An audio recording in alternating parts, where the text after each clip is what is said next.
da equipe que se faz presente aqui, ao professor Moreira e tantos outros importantes membros desse conselho, que têm atuado nas mais diferentes frentes. E quando recebi o convite para estar aqui, neste evento importante, eu me lembrei quantas vezes que eu quis estar aqui participando como congressista do evento, e por N motivos não deu certo, não deu certo, não deu certo.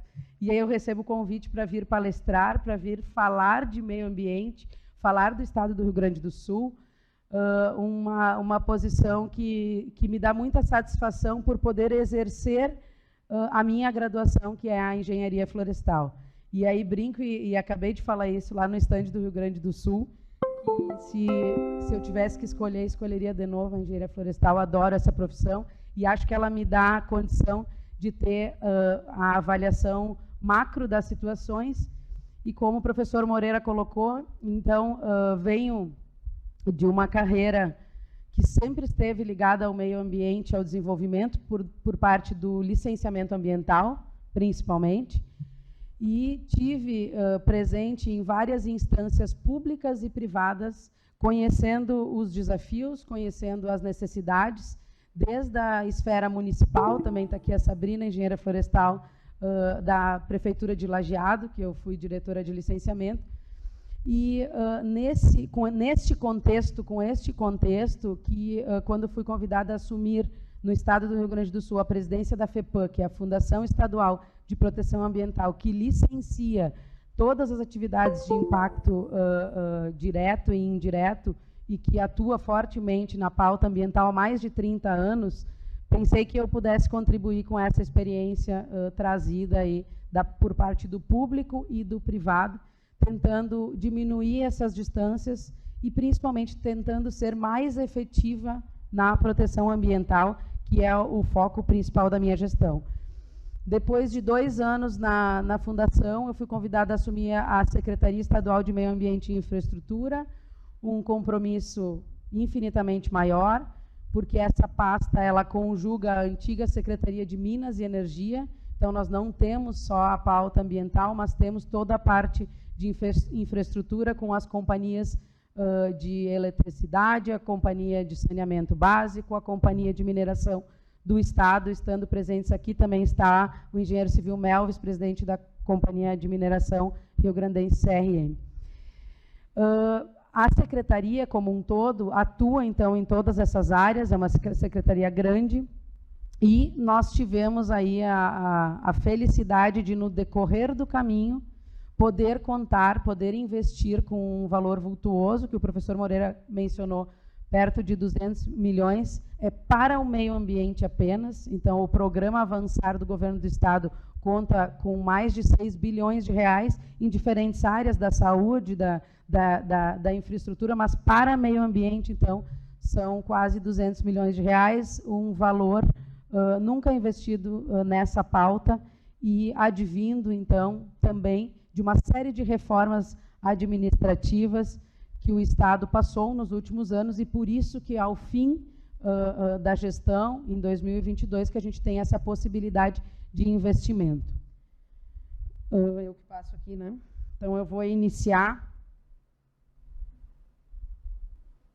Já fiz a apresentação da secretaria, como vocês puderam mencionar, e também a minha apresentação básica feita pelo professor Moreira, que conta não só com a parte específica da engenharia florestal, que é muito pontual, mas também com a parte das ciências naturais, que abarcou alguns capítulos da minha tese de doutorado, quando trabalhei no Monumento Natural das Árvores Fossilizadas do Tocantins, aqui vizinho. Hoje, quando eu desci do avião, senti o calor, lembrei do Tocantins, fiquei trabalhando, então, 6 ou 7 anos em uma unidade de conservação de mais de 30 mil hectares, com fósseis de plantas que iria sofrer um impacto de uma grande usina hidrelétrica no Rio Tocantins, a usina hidrelétrica de Estreito. E essa usina hidrelétrica, então, teve que ter esse balanço do meio ambiente e do desenvolvimento e achar um caminho comum para tudo. Então, dentro da pauta de sustentabilidade, eu acho que a maioria dos que estão aqui já ouvem muito falar de tudo isso, e como que nós vamos transformar essa visão de sustentabilidade. Eu tenho participado de eventos por várias partes aí do país, do estado, e também tive em alguns fora do país, onde nós chegamos a um momento, e eu acho que o Rio Grande do Sul tem essa potencialidade, o Brasil tem essa potencialidade, de nós observarmos esses ativos ambientais e transformar esses ativos ambientais em algo que nos dê vantagens econômicas. Porque nós temos uma série de regramentos que só o nosso país que tem e que os outros países desconhecem. Nós temos uma série de práticas, de boas práticas já executadas, e agora aqui falando de uma transversalidade que o Rio Grande do Sul tem construído com a Secretaria da Agricultura, todos os pacotes indicados para redução de emissões atmosféricas, para sequestro de carbono, são os pacotes praticados no nosso país. Plantio direto, rotação de culturas, pecuária de baixa carga, todos esses pacotes já são executados no nosso país, mas eles não estão vendidos, envelopados com a mensagem do baixo carbono, de agricultura de baixo carbono. Então, mais uma vez, por mais este motivo, o nosso país tem a oportunidade de estar à frente na linha do desenvolvimento através dos seus ativos ambientais. Então, nós trabalhamos com essa postura proativa e trabalhamos muito com a comunicação, embora o nosso foco sejam as ações ambientais, comunicá-las, eu acredito que hoje é o nosso grande gargalo. Por óbvio, temos o alinhamento com a Agenda 2030 da ONU e praticamos internamente todas essas questões. Mas, para que eu possa entrar no tema propriamente dito do avançar, eu preciso falar um pouco do trabalho que foi feito de desburocratização da parte da pauta ambiental, e eu não gosto desse nome, porque eu acho que não é simplesmente desburocratizar, e tive no CREA em alguns conselhos apresentando que eu prefiro 1000 vezes a palavra qualificação da pauta ambiental, efetivação da pauta ambiental, mas o fato é que nós criamos aí, para quem trabalha na área ambiental aqui no nosso país, um emaranhado de leis de esferas federais, estaduais e até municipais, de diferentes escalas, que tem tornado difícil atuar nessa área e que não tem sido efetivo na pauta ambiental, o que, ao meu ver, é o maior problema. Então, quando assumimos a Secretaria de Meio Ambiente e Infraestrutura, a FEPAM e a Secretaria, porque eu participei ativamente disso, uma das primeiras pautas que nós tivemos, dos primeiros desafios, e acredito que tenha sido maior dentro da pasta ambiental, foi a criação de um novo Código Estadual de Meio Ambiente para o Estado do Rio Grande do Sul. O Código de Meio Ambiente do Rio Grande do Sul tinha mais de 20 anos, ou seja, contava com várias coisas que já não eram mais praticadas, por exemplo, encaminhamento de projetos de EIA-RIMA impressos em 5 vias, cada um deles devia ter umas 1.500 páginas. Quanto que custa isso? Mais caro do que comprar um computador para se deixar acessível, por exemplo, em uma Câmara de Vereadores. E muitos ajustes eram feitos para que se cumprisse a legislação dentro do possível, mas não se tinha nunca a força para poder mudar um código. E nós entramos com um mantra de que nós não queríamos desviar, achar um jeito, burlar a legislação, mas que nós iríamos pegar tudo aquilo que já tinha se visto como inadequado e, a partir daquilo, ser propositivos. Quando nós pegamos, então, tudo que precisava ser alterado no código, foram mais de 400 artigos alterados, incluídos e excluídos, nós percebemos que não dava para fazer um ajuste no código, porque ele ficaria um Frankenstein. Então, nós resolvemos fazer um novo Código Estadual de Meio Ambiente, e esse código foi pautado principalmente por essas 3 linhas, que são a segurança jurídica, o alinhamento com a legislação federal, que era uma coisa que não se tinha, a proteção ambiental efetiva e também algumas características do bioma Pampa. E aí aqui participa o Maurício, nosso parceiro na pauta do bioma Pampa. O Pampa é um bioma exclusivo do Rio Grande do Sul aqui no Brasil. É um bioma que não foi previsto dentro das regulações do Código Federal Florestal e que tem uma dificuldade interpretativa porque o Pampa são os nossos campos de pecuária. Então, o Pampa é um bioma criado pelo uso antrópico. E se a gente não tem a antropização do gado, muitas partes do campo, do nosso Pampa, viram algo que não é o que para nós significa o Pampa. Então, aí tem uma questão conceitual que iniciou toda essa caminhada com o Código Estadual de Meio Ambiente, porque já haviam decretos querendo regulamentar o Pampa e que foram judicializados porque o Pampa não estava no Código Estadual de Meio Ambiente. Depois disso, nós trabalhamos, e aí aqui é a questão da efetivação e da otimização dos sistemas, trabalhamos em transparência, em inovação, em tecnologia, para conseguir viabilizar agilidade e eficiência dentro das diversas esferas que licenciam, que outorgam e que autorizam dentro do Estado do Rio Grande do Sul. Aqui está um exemplo dos processos e da evolução de processos dentro do sistema de outorga de água CIOUT. Algumas pessoas já usam, é um sistema eletrônico e hoje tem avançado bastante, tem investimentos previstos para ele. Também aderimos a vários programas ambientais que buscaram resgatar, então, toda essa parte que nós temos endêmica e específica de biodiversidade. Criamos o Programa Estadual de Recuperação de Vegetação Nativa, e ele foi reeditado recentemente, e ele já traz as linhas do carbono, coisas que antes não eram pautadas. E tivemos uma série de programas de incentivo a boas práticas ambientais, porque nós sabemos que se não houver a valorização ou a compensação desses instrumentos, eles acabam não sendo buscados pelos pequenos e grandes produtores. Então, criamos um arcabouço, estamos implementando ainda mais.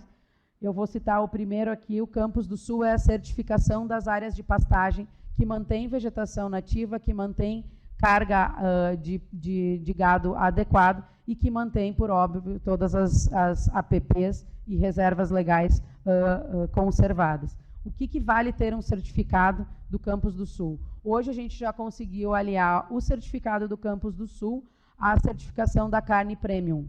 E também estaremos aí, agora nos próximos 10 ou 20 dias, lançando o primeiro edital de pagamento de serviços ambientais, que vai ser destinado para propriedades que tenham algum tipo de certificação. Então, nós teremos a valorização econômica desse ativo ambiental, que é um bem comum. Aqui também, no incentivo a boas práticas, tem um item que é relativo à Secretaria de Agricultura, Pecuária e Desenvolvimento Rural do Estado do Rio Grande do Sul, que é o programa ABC, Agricultura de Baixo Carbono, um programa que o Ministério de Agricultura e Pecuária já tem desenvolvido, já tem vários estudos, mas que no Rio Grande do Sul estava adormecido, então teve a sua Câmara Técnica reativada, e hoje nós trabalhamos com as mensurações da redução de emissões quando a gente tem essas técnicas de agricultura de baixo carbono. Também cito aqui alguns programas de revitalização de bacias que estão conveniados com a Secretaria da Agricultura através da Emater, que é um órgão de extensão rural importantíssimo e que tem implementado, então, técnicas de recuperação e restauração marginais a recursos hídricos e também a nascentes, e que vão delegar aí um ganho coletivo importante. A Energia Forte no Campo também foi um programa de incentivo à melhoria de redes rurais, redes elétricas rurais. Então, o governo do Estado, através de um subsídio dos valores, auxiliou as cooperativas a melhorar a rede de energia elétrica do interior para garantir essa eficiência e essa permanência. E hoje nós temos aí mais de 8.000 famílias atendidas por esse programa. Essa parte vai especificamente para a área de infraestrutura. Dentro da FEPAM, da Fundação Estadual de Proteção Ambiental, nós trabalhamos com melhorias nos sistemas, e esses dias eu mencionava, as pessoas reclamam de tempo. É o tempo que leva para conseguir uma licença ambiental. Então, como é que nós iríamos trabalhar a questão de tempo sem perder a criteriosidade ambiental? Nós trabalhamos em sistema, nós trabalhamos em reavaliação de tipos de licenciamento, e o código também trouxe isso. Então, nós tivemos uma série de unificações. Hoje em dia, muitas atividades no Rio Grande do Sul têm a possibilidade de instalação por uma licença prévia de instalação, uma LPI. Também nós temos várias atividades que passaram a ser atividades correlatas da principal. Por exemplo, as estradas são licenciadas por uma licença de operação e o manejo da vegetação da área de domínio da estrada é uma atividade de manutenção da estrada e é só o que se faz é a apresentação de relatórios e não licenças para cada supressão de manutenção que já estava previsto no seu plano anterior. O mesmo fizemos também com as dragagens das hidrovias. A hidrovia possui uma licença só e as atividades de dragagem são atividades de manutenção já previstas dentro do plano de manejo da hidrovia. E aí sim, chega na minha palestra, que são os avanços principais.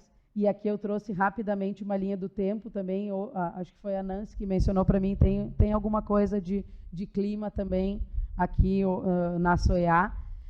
O Rio Grande do Sul, por óbvio, também tem uma conexão com essa pauta, e aí me chamou a atenção isso, quase todos os estados têm as suas políticas de clima lá de 2010, mas não muito foi feito sobre isso, mas as políticas são boas. Se a gente vai ler as leis, elas são muito boas, só que faltou executar. Então, nós tivemos esse resgate também, e o Rio Grande do Sul teve um caminho em 2013, como eu mencionei anteriormente, do ABC, e depois teve também um decreto de energias renováveis que buscava incentivar energia eólica, energia hídrica e solar. Mas, de fato, em 2019 e 2020, que a gente começou a pisar nesse acelerador com relação às questões climáticas e começamos a firmar acordos em eventos internacionais, a título da COP, por exemplo, onde os governos subnacionais, que são os estados e os municípios, começaram a aderir a compromissos. Então, a partir de 2021, a gente vê uma atividade após a outra que vem a potencializar e que vem a regrar e assumir compromissos com relação à questão climática.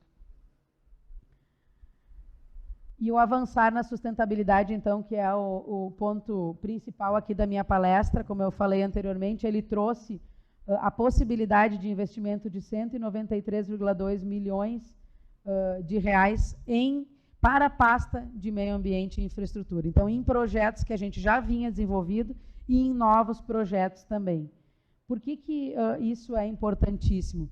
Porque, geralmente, nós temos a possibilidade dentro dos fundos, do Fundo Estadual de Meio Ambiente, Fundo de Recursos Hídricos, e são legítimos e fazem a diferença e precisam acontecer.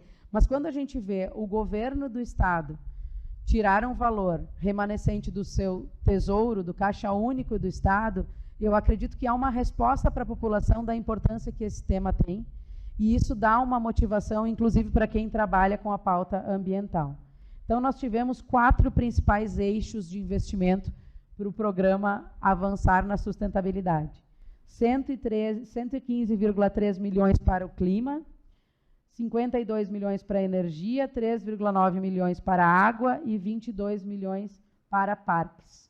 Então, dentro dos programas relativos à água, nós tivemos investimentos no revitalização de bacias, que eu mencionei anteriormente para vocês. É um programa que busca a adesão dos produtores rurais à recuperação de áreas degradadas no entorno de recursos hídricos. Como é que a gente faz isso? Através da Emater, que é a agência de extensão do Estado, que está ligada à Secretaria da Agricultura. Eles passam nas propriedades rurais, os proprietários aderem e eles ganham, além das mudas, eles ganham também assistência técnica para recuperação.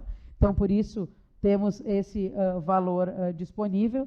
Temos 2,2 milhões para investir no sistema de outorga de água, e isso vale para o sistema que emite aos outorgas, mas também para o sistema de mensuração para as estações. E temos também 850 mil para a gestão binacional, e aí aqui nesse sentido nós temos a bacia da Lagoa Mirim e Lagoas Costeiras, que fazem divisa com o Uruguai e que têm aí ações conjuntas do Brasil com o Uruguai, do Rio Grande do Sul com o Uruguai, para a recuperação desse entorno.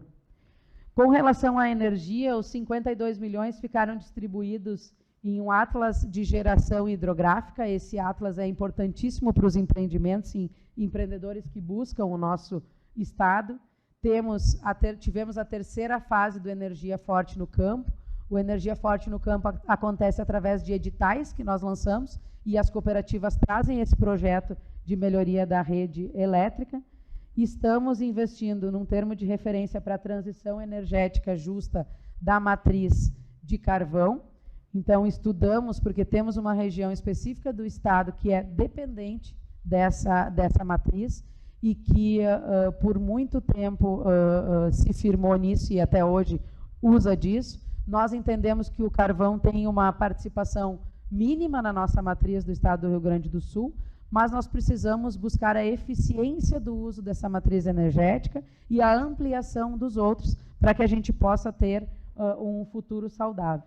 E tivemos 5 milhões investidos num projeto que trata de um mapeamento da cadeia de hidrogênio verde, uma nova fonte energética importantíssima a nível mundial. E o projeto foi a contratação de uma consultoria especializada que trará, que já está em fase final, daqui 3 semanas, nós teremos o mapa do estado do Rio Grande do Sul, com os pontos potenciais para a produção de hidrogênio verde e também os pontos potenciais para consumo de hidrogênio verde, e uma comparação do custo dessa fonte energética em relação a outros mercados internacionais e nacionais. Para os parques, nós trabalhamos em modelos de concessão de parques. Nós fomos o primeiro estado que fez concessão de unidade de conservação estadual. O governo federal tinha feito a parte dos canyons, dos aparados da serra, e nós implementamos recentemente a concessão do Parque do Caracol, que é um parque turístico de Gramado, que eu acho que os que vão estar, então, na próxima Soiá vão conhecer, e vão ver qual é a diferença de ter essa conjuntura com o privado. Então, teve o Parque do Caracol e o Parque do Tainhas, que sim, o Tainhas é uma unidade de conservação. Nos 2 casos, nós temos a participação de menos de 20% do privado. O privado vem para fazer o turismo nas áreas em que o plano de manejo permite.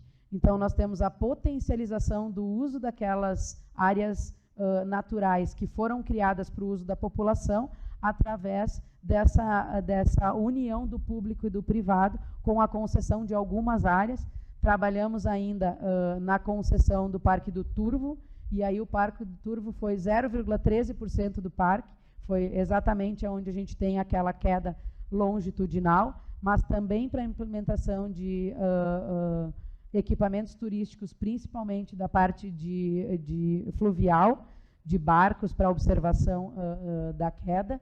Estamos trabalhando, já lançamos o edital, está na rua o edital do Jardim Botânico de Porto Alegre, também nesse sentido de potencializar o uso desse recurso natural. Paralelo a isso, nós desenvolvemos aí melhorias contínuas nas unidades de conservação e também a regularização fundiária, que é um dos principais problemas das unidades de conservação no Brasil afora, e, por óbvio, todas as áreas que passaram por esse processo de concessão, que tiveram essa disponibilização, estão com a situação fundiária resolvida. Com relação ao clima, nós trabalhamos em 2 frentes principais. A primeira delas é conseguir mensurar o que são as nossas emissões do estado do Rio Grande do Sul, quais são os modelos que mais emitem e mais capturam esses gases que contribuem negativamente para os efeitos climáticos, e depois disso nós fundamentarmos programas que venham a ser sumidouros de carbono, como é o caso do pagamento de serviços ambientais que eu mencionei anteriormente, e aqui vou citar o caso dos biodigestores. No estado do Rio Grande do Sul, nós temos muito pequenas propriedades produtoras de suínos e aves, com problemas sérios de dejetos dessa produção agrícola. E a ideia do governo do estado é fomentar juro zero, o juro será subsidiado pelo governo do estado com esses 500 milhões, os equipamentos de biodigestores para os produtores rurais. Então, eles farão a aquisição do equipamento, pegarão esse financiamento no Badesul, que é o Banco de Desenvolvimento do Estado do Rio Grande do Sul, e o governo do estado subsidia o juro. Ele deixa de emitir, porque ele está capturando esse gás, e ele usa o gás para gerar energia da própria redução, então ele tem uma economia também na parte elétrica. Todos esses que eu citei anteriormente estão em andamento, estão em execução e têm o seu orçamento garantido. Mas nós trabalhamos ainda com mais alguns passos, e o principal deles hoje é a questão da mobilidade urbana. Por quê? Porque no Rio Grande do Sul nós temos as duas principais fontes de emissões, que eu acho que no país todo é assim, nos estados todos são assim, a alteração de uso do solo, que é a alteração da cobertura de uso do solo, e a energia que está diretamente ligada ao transporte rodoviário. Então, qual é a ideia aqui? Que nós possamos incentivar a substituição gradual dessa fonte combustível do transporte rodoviário. E aí no Rio Grande do Sul nós temos a felicidade de ter a questão das energias disponíveis, e também somos grande produtor de biocombustíveis, e temos também uma cadeia de produção metal-mecânica em Caxias do Sul, muito importante. A Marco Polo já produz ônibus elétricos, já fez experimentos com ônibus movidos a hidrogênio verde. Então, a ideia é que o Estado possa conjugar essas oportunidades e que a gente possa, após findar o período eleitoral, já estar colocando na rua também o investimento que vai ser um subsídio para os municípios que queiram substituir a sua frota por ônibus elétricos, para que depois a gente possa ainda avançar para outras fontes menos emissoras do que aquelas advindas do petróleo.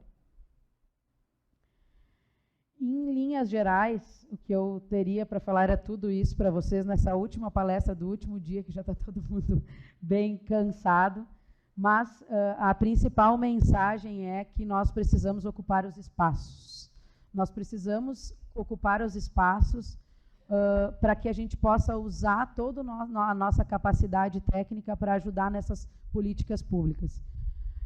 Eu hoje tenho uma cadeira política, a secretaria é uma cadeira política, a FEPAM era uma cadeira política, mas eu acredito que o que faz a diferença é a gente poder dar a contribuição técnica.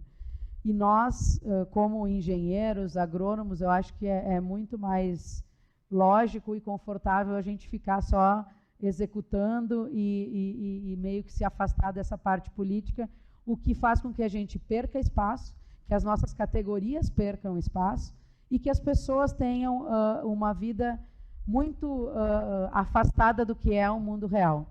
Então, a minha mensagem de estar aqui hoje, nessa semana importante para engenheiros e agrônomos, é um convite para que eu tenha mais colegas, para que quando a gente fale de energias, quando a gente fale de manejo de solo, quando a gente fale de coisas técnicas profundas, a gente possa discutir isso dentro de uma secretaria, dentro de uma fundação, dentro de uma assembleia, dentro de um congresso. Porque só assim a gente vai conseguir ser percebido e também fazer a diferença na vida das pessoas. Muito obrigado pela atenção de vocês, estou à disposição.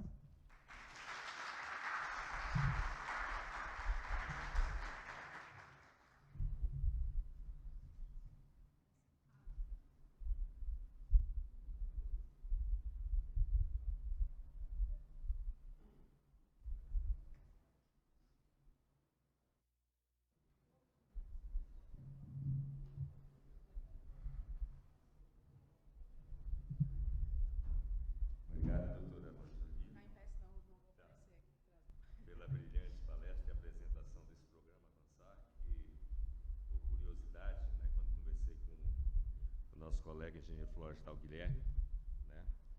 e trocamos ideias do que indicar para palestrar aqui pela nossa Câmara, né? Ele indicou o programa Avançar Sustentabilidade do Rio Grande do Sul.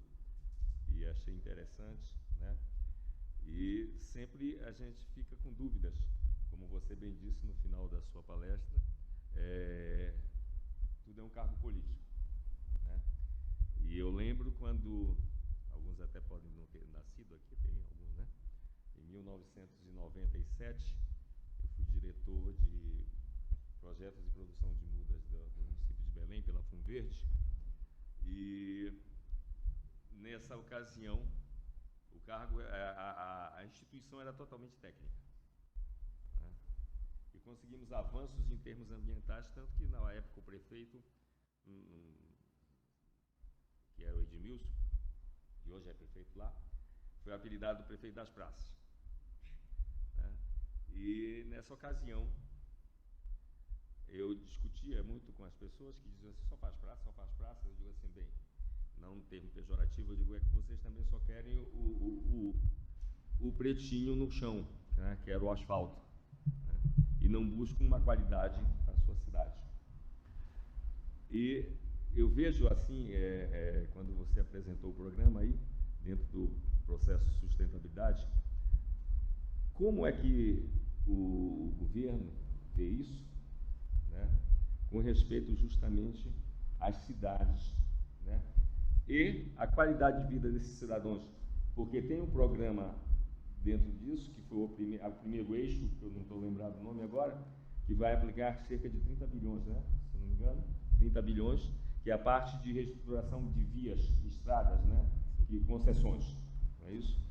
E sabe-se que, por exemplo, nas regras que nós temos do DINIT, nós temos certas sinalizações que são sinalizações verdes, que são utilizadas para que esse processo de indicação ambiental esteja presente. Mas, todavia, contudo, né, são os primeiros cortes que são feitos realmente nesses parâmetros.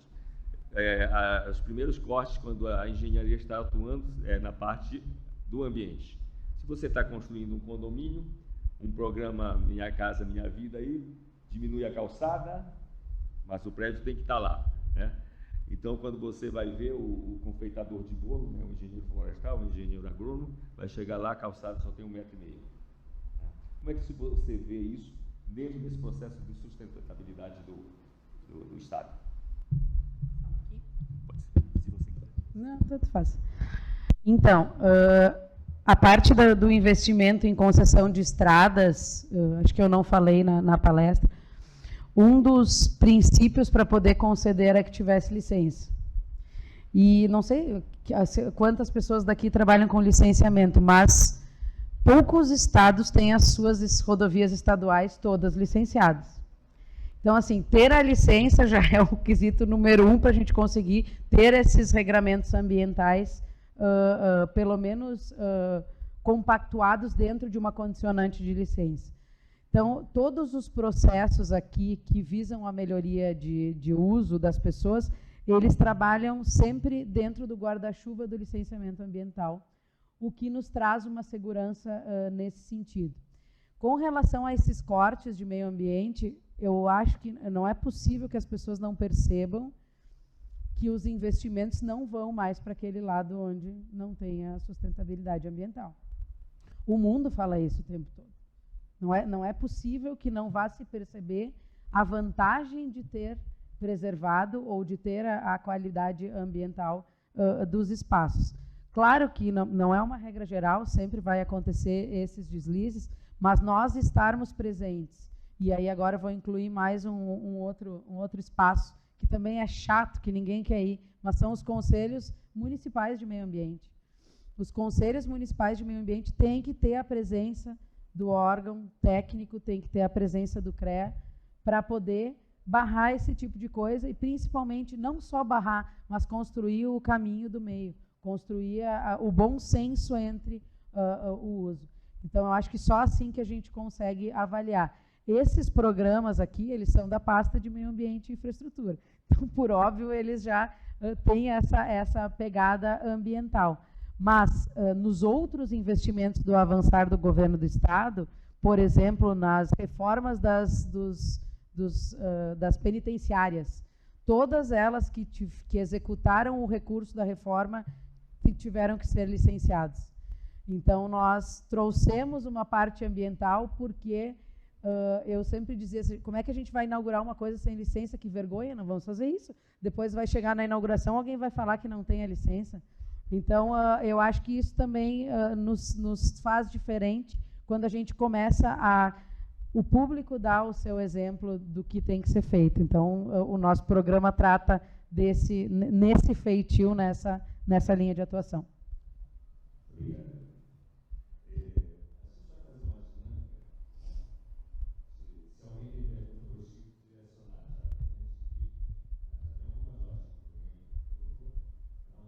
Ali? Não? Tá. Só que nós vamos comentar, nós temos tempo, nós vamos fazer uma dinâmica, onde também não precisamos fazer palestra, né? Então vamos dar um tempo de 1 minuto para fazer a pergunta, tá certo? Tá? Lá na Câmara eu dou 3 minutos para falar. 1 minuto. Então 1 minuto, mas senão a gente vai fazer palestra. Mas chegou uma pergunta que por escrito, né? Que o questionador estava no meu lado, a gente falou logo, né? Então, parabenizando pelo seu trabalho, né, no Rio Grande do Sul, gostaria de ouvir sobre como está conciliando governança com os temas do momento, principalmente a questão socioambiental. Maurício Valenciano, professor da UFPR e presidente da Sociedade Brasileira de Recuperação de Áreas Degradadas. Obrigada, Maurício. O Maurício fez essa pergunta porque a gente teve um evento sobre isso, né, Maurício? Recentemente, que a gente falou sobre da governança sobre o Pampa, esse nosso bioma importantíssimo. Eu acredito que a governança se dá quando a gente executa todas as instâncias. Então, no caso do Rio Grande do Sul, o que nós tivemos foi uma ativação contínua do Conselho Estadual de Meio Ambiente, de Recursos Hídricos, e um chamamento para as secretarias de Meio Ambiente, secretarias de Agricultura, para que a gente conseguisse alinhar essa pauta ambiental. Eu acredito que falte ainda muita mobilização, porque a governança está super bem escrita na lei, mas falta o botar a mão na massa. Mas, para que a gente possa ter uma governança, a gente tem que acreditar na legislação que está posta. Então, isso que eu falei para vocês do Código Estadual de Meio Ambiente, a gente conseguir alinhar o federal, o estadual e o municipal é importantíssimo para que as pessoas tenham confiança, tenham segurança jurídica, e aí sim a gente dê governança sobre os temas que nos importam. Então, eu acredito que a gente esteja avançando, mas num caminho de 1 a 10, eu acho que a gente está no 5, talvez. Então, falta bastante ainda para que a gente possa ter na mão esse ativo ambiental e possa promover a preservação e principalmente a ampliação desses benefícios. Essa é a minha pergunta cativa.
Caminho. Se porventura encerrar esse governo, uma eleição, que vai ter continuidade nesse processo. A gente vai começar tudo novamente. Talvez se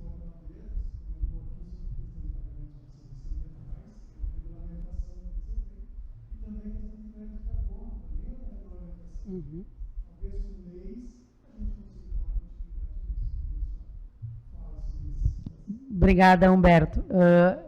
Eu acredito que, e nós temos lá no estado do Rio Grande do Sul, o péssimo hábito de não reeleger ninguém, e aí sim, muitas coisas se perdem. Mas eu acredito que a maneira da gente dar continuidade aos programas é envolver o corpo técnico permanente. Então, se o programa for só da Marjorie, a Marjorie vai embora, ela pode ser apaixonada por aquele programa, ele não continua. Mas se eu conseguir envolver os técnicos concursados da instituição, engajar aquele corpo técnico permanente, a continuidade ela é mais provável. Então, no caso aqui do PROVEG, do Programa de Conservação de Vegetação, ele já vem de outro governo. No caso do Campus do Sul, ele tinha uma sementinha. Então, muitos desses eram de governos anteriores e eles foram mantidos por funcionários concursados que ocupam cargos nas diretorias dentro da secretaria. Eu acho que esse é um caminho. E o segundo caminho são os conselhos. Os conselhos têm a representação da sociedade civil e os conselhos não alteram os seus representantes na troca do governo. Então, os conselhos têm essa capacidade de exigir a execução de decretos e de leis, que eu acho que é a maneira mais certa de se firmar. Mas esse programa Solo e Água, a gente pode tentar englobar aqui. Então, agora, já que o senhor já está me assistindo pela segunda vez, a gente pode combinar de fazer isso no nosso retorno, com o engajamento da equipe técnica também da Secretaria da Agricultura.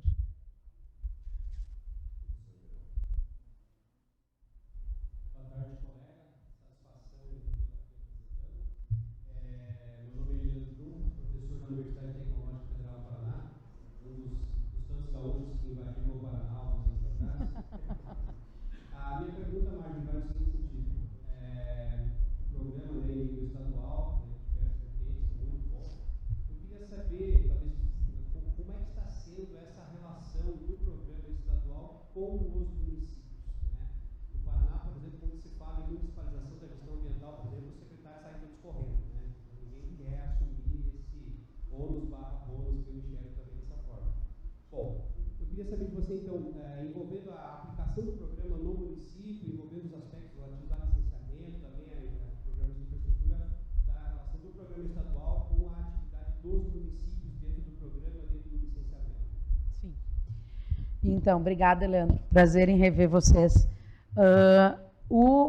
O Rio Grande do Sul tem uma coisa diferente, que dos 497 municípios, tem 495 que licenciam. Então, é bom e é ruim. É nervoso, no mínimo nervoso. Porque a gente tem 495 pensamentos acontecendo sobre o ativo ambiental, que é o mesmo. Mas, via de regra, nós não temos essa rejeição à pauta ambiental dentro dos municípios. Então, os municípios querem participar. No programa Avançar na Sustentabilidade, a gente não tem linhas específicas de investimento que o município vai poder viabilizar. Tanto que aquela energia forte no campo são vários municípios que aderem ao programa, não um só.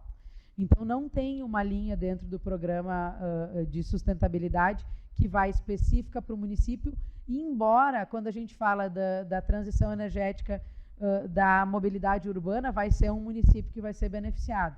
Então, a gente tem chamado os municípios, e atualmente o que a gente fez foi 3 reuniões que falam de mudanças climáticas, para que eles comecem a participar dessa política, que eles comecem a aderir a fundos e receber recursos, mas ainda muito timidamente. Eu acredito que o envolvimento com os municípios, ele ainda precisa melhorar bastante, porque somos muitos e temos muitas atividades, mas eles fazem parte, e eu acredito que em quase todos os estados seja assim, o Sistema Estadual de Proteção Ambiental é a parte federal, o estado, os municípios e a patrulha ambiental. Então, é um sistema só. A gente tem integrado no sentido de eles terem participação no conselho, através da federação, mas, enfim, não tem um investimento pontual. Mas eu achei que a tua pergunta fosse o envolvimento das universidades no programa Avançar, que poderia ser também. Então, dentro do programa Avançar, na parte do clima, a gente está tratando tanto com a URGS como com a Universidade Federal de Santa Maria, para que a gente possa ter métodos de mensuração das emissões. Então, a gente sabe que o Estado não vai ser capaz de fazer isso e nem quer fazer. Então, a gente está trabalhando dentro de editais específicos de convênios de repasse de verbas para isso, e também com bolsas através da FAPERGS, da Fundação de Pesquisa, para essa área específica. Não era uma pergunta, mas virou uma resposta. Boa tarde, Marjorie. Tudo bom. Prazer em revê-la, parabéns pela tua palestra. Marjorie, a minha pergunta vem também já parabenizando pela iniciativa de vocês na questão dos parques ali. E vi que muitos são parques periurbanos ou já quase urbanos, né? E assim, como é que está a questão de políticas públicas para envolver os outros demais tipos de florestas urbanas? E planejamento dos municípios, como é que o Estado está viabilizando? O próprio Paraná, a gente já está trabalhando com a questão de planos municipais de urbanização urbana. Como é que está essa questão, essa realidade no Estado do Rio Grande do Sul? Obrigada pela tua pergunta. Está muito longe do Paraná, eu acho. Porque o que acontece? Aquela iniciativa ali são parques urbanos mesmo. E nós fizemos convênios com os municípios que disponibilizaríamos a verba para que eles executassem. Só que os municípios não conseguiram nem atender o plano de trabalho da recuperação do parque. Isso é desanimador. Mas foi uma primeira tentativa. Eu andei estudando o programa de áreas verdes de São Paulo. São Paulo tem um programa bem legal de cadastramento de áreas verdes. Então, é uma proposta futura, mas não está englobado ainda dentro do Avançar, embora nós tenhamos aí no Rio Grande do Sul também o bioma Mata Atlântica, e temos convênios para que os municípios possam autorizar a supressão de Mata Atlântica, e dentro do convênio pede um plano diretor de Mata Atlântica que trataria da vegetação urbana específica dentro dos municípios, mas ainda a passos lentos de se fazer isso. Toda vez que um técnico municipal que vê essa necessidade, cria essa necessidade, e a Sabrina que pode responder essa pergunta, tem uma dificuldade imensa de conseguir fazer-se entender a importância de ter um plano diretor de arborização, mas eu acho que o de Lajeado está sendo feito, está indo, né? Fiquei sabendo, o André me contou. Então, acredito que a gente tem que ter mais atenção para isso, mas neste momento, eu sou sempre super sincera, a gente precisa estudar muito mais para poder ser efetivo a esse ponto. Parabéns pela palestra. E eu sou engenheira florestal, conselheira municipal do meio ambiente da minha cidade, representante através do CREA. Então, lá no nosso município, nós estamos alterando a lei de licenciamento. Existiam muitas leis retrógradas, nós resolvemos unificá-las numa única lei, mas com base na normatização estadual e federal. Mas o que acontece no nosso município? Nós estamos encontrando muita resistência por parte do executivo, que tem os seus interesses, né? A questão de tarifas, as taxas, licenciamento, e ficamos até amedrontados com a questão da segurança jurídica em relação a isso. Então eu pergunto, o que você recomenda em termos de governo, do Estado? Essa situação é só a Cruz Alta que tem esse problema? Ou qual seria a recomendação? Obrigada. O governador estava em Cruz Alta hoje, eu também era para estar lá. É a abertura da Fenatrigo, né?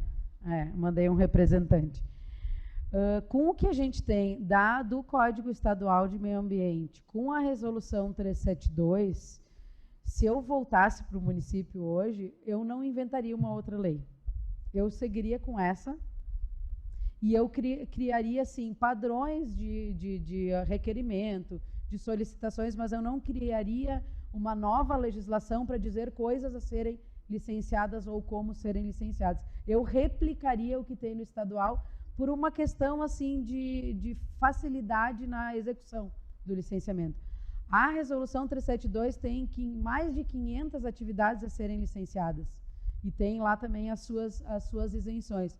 Então, assim, mas claro, por exemplo, tem cidades que têm potenciais ambientais ímpares e que querem preservar aquilo. Mas daí é pontual, não é criar uma tabela nova para o município. Minha opinião, não é a opinião do Estado, é a opinião da Marjorie, licenciadora.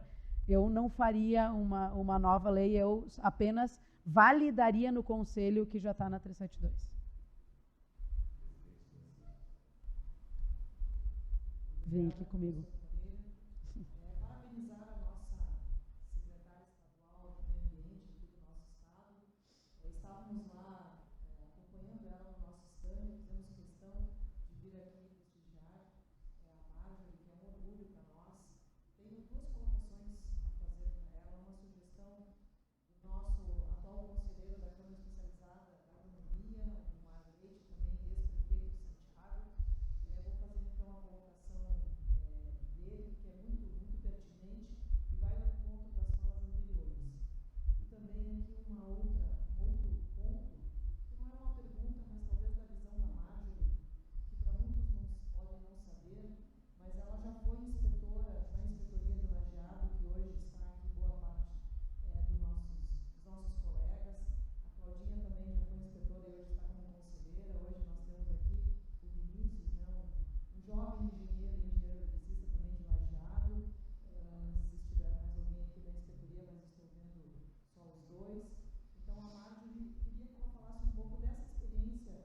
Obrigada, Nancy. Então, com relação ao programa Avançar, o que a gente pode pensar é na criação de um arcabouço legal para as práticas, mas não para os valores, porque eles vão depender da disponibilidade. E nós já trabalhamos, no início veio essa iniciativa de ter esse valor a ser investido do Tesouro, mas hoje a gente já vê, por exemplo, que o PSA pode vir do Fundo de Meio Ambiente, pode vir do Fundo de Recursos Hídricos, pode vir até do Fundo de Petróleo, de fora do empreendedor privado. Então, o decreto do PSA já permite várias fontes de pagador e receptor. E os outros todos, o Energia Forte no Campo foi um que foi solicitado que virasse uma prática constante, porque ele viabiliza, então, essa melhoria de energia, que é qualidade de vida. Então, vou voltar com esse tema na bagagem. Com relação à ocupação de cargos, antes de eu subir aqui, eu confirmei com o Guilherme, eu disse, Guilherme, o que era que a gente participava todas lá em Lajeado, das comissões da Florestal? Anos, muitos anos. E foi o Guilherme, engenheiro florestal, que me levou para o CREA, e que primeiro ele me recebeu na faculdade, porque ele é meu veterano. Aí depois que ele me recebeu na faculdade, me deu trote e tudo mais. Aí a gente continuou conversando, e quando eu me formei, ele já estava na inspetoria. E aí ele disse, Marjorie, a gente precisa manter a comissão da Florestal em Lajeado. Eu preciso que tu vá. Eu falei, Guilherme, não sei nem o que é isso, não sei o que faz, não sei como faz. Não, eu preciso que tu vá lá, vai lá. E a gente tem também uma funcionária excelente lá, a Beth, que nos dá a diretriz. E uma coisa que a gente vai aprendendo com a idade é que na faculdade a gente não aprende quase nada, né? A gente aprende a trabalhar depois. Então, eu acho que a participação nesses locais, quando a gente começa a analisar projetos, a gente aprende a fazer projeto. E o que não fazer também, como fazer. Então, eu acho que a nossa participação ela é importantíssima, não só para a nossa contribuição, mas para a nossa formação como pessoa, em poder dialogar. E eu sempre digo, quando eu entrei na política, na FEPAM, eu disse, eu aprendi política no CREA, porque é política. São pessoas com pensamentos diferentes, com estratégias diferentes para um conselho, e que precisam dialogar. Então, eu participei não sei quantas vezes da Comissão da Florestal de Lajeado, muitas vezes, e aí depois eu participei como inspetora secretária, e aí quando eu virei inspetora-chefe, eu fui convidada para trabalhar na FEPAM, e daí eu tentei, e o pessoal me ajudou muito do time, mas a Cláudia me ajudou muito, e foi impossível, porque era impossível concatenar, mas naquele momento, também que eu abri mão de ser inspetora-chefe da inspetoria de Lajeado, aconteceu uma cerimônia solene lá na Câmara de Vereadores, e à época, então, a inspetora-chefe, que era eu de Lajeado, era uma mulher, a presidente do CREA era uma mulher, e a presidente da Câmara de Vereadores também era uma mulher. Embora aqui também a maioria seja homem, não sejam mulheres, nessa sala, eu acho que essa representação também é importante, e eu e a Nancy nos encontramos várias vezes por esse sentido, por saber que a gente precisa se fazer presente. Mas eu acho que o CREA precisa avançar, não sei se já avançou ou não. Ontem eu tomei um toco que eu falei numa reunião lá no Palácio que demorava para compensar a RT, porque faz um tempão que eu não faço RT. Desde que eu entrei na FEPAM que eu não faço RT, porque eu não posso mais fazer. E daí eu disse, talvez vai levar 24 horas. Daí um cara me cutucou e falou, não é mais assim, não leva 24 horas. E, que bom. Isso que ele falou, 30 minutos. Aí eu disse, que bom então. Mas eu não sei o quanto que o CREA está nas universidades. Eu acho que eles têm que entender, e nós falamos uma vez nisso, que por mais que nós tenhamos conflitos internos do Conselho, ele ainda é o Conselho muito bem conceituado no país, e que as pessoas ainda falam, esse aqui tem o CREA. Então, em muitos lugares que eu vou, sou citada sempre como engenheira e blá, blá, blá. Então, acho que a valorização ela começa de dentro para fora, e nesse sentido que tem que se fazer participar. E o trabalho nas comissões, nas inspetorias, nas câmaras técnicas, eu acho que é um voluntariado que todo mundo precisa fazer para que possa crescer como profissional e que a instituição também não acabe definhando por desinteresse daqueles que têm a contribuir. 1 minuto só para mim também, né, Moreira? Estou passando. Tá bom. Eu sou faladeira.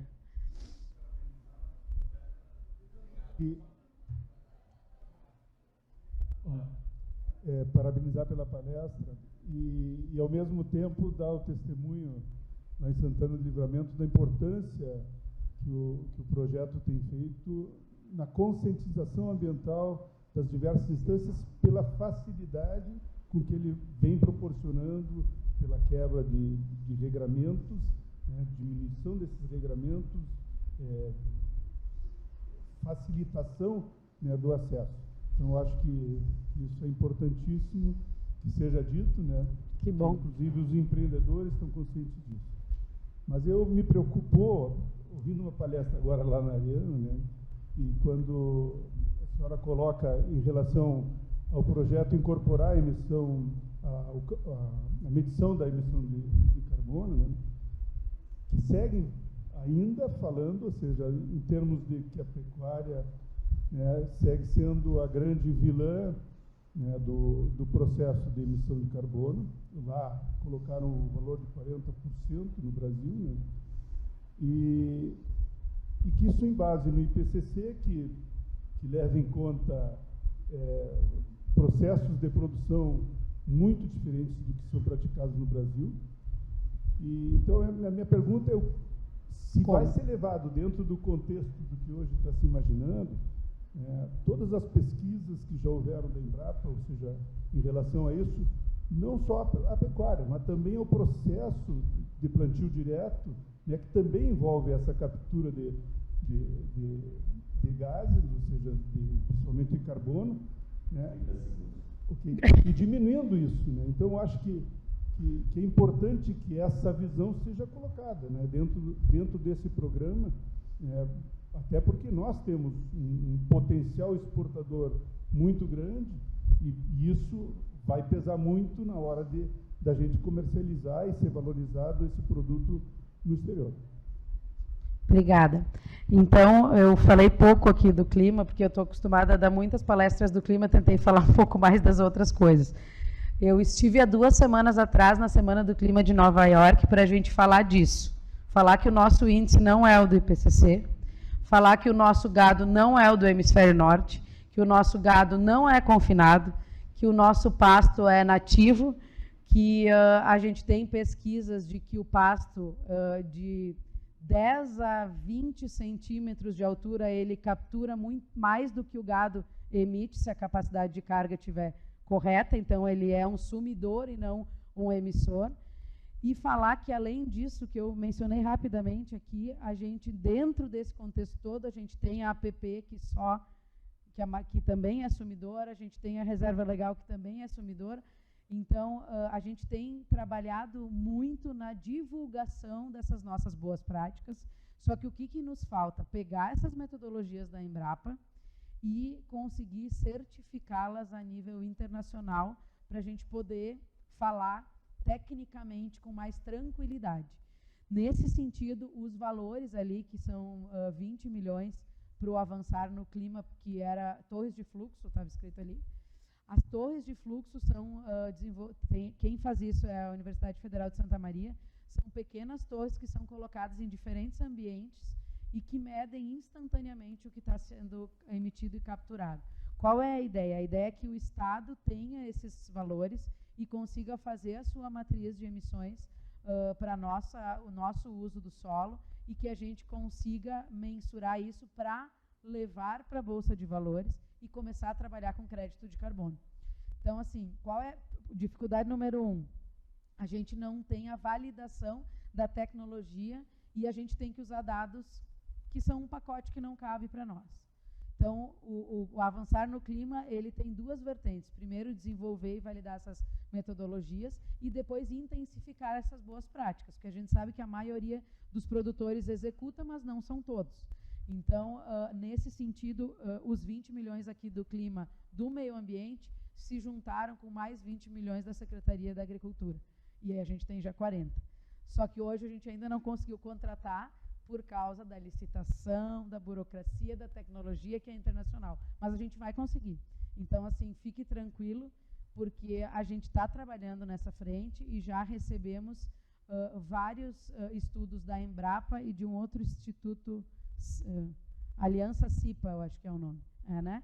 Aliança CIPA, que trouxe as questões de o quanto que o gado engorda se o pasto estiver correto e, casualmente ou não, esse é o melhor espectro para a captura de carbono. Então, a gente vai avançar, mas é muito técnico e precisa ter maturidade científica para isso.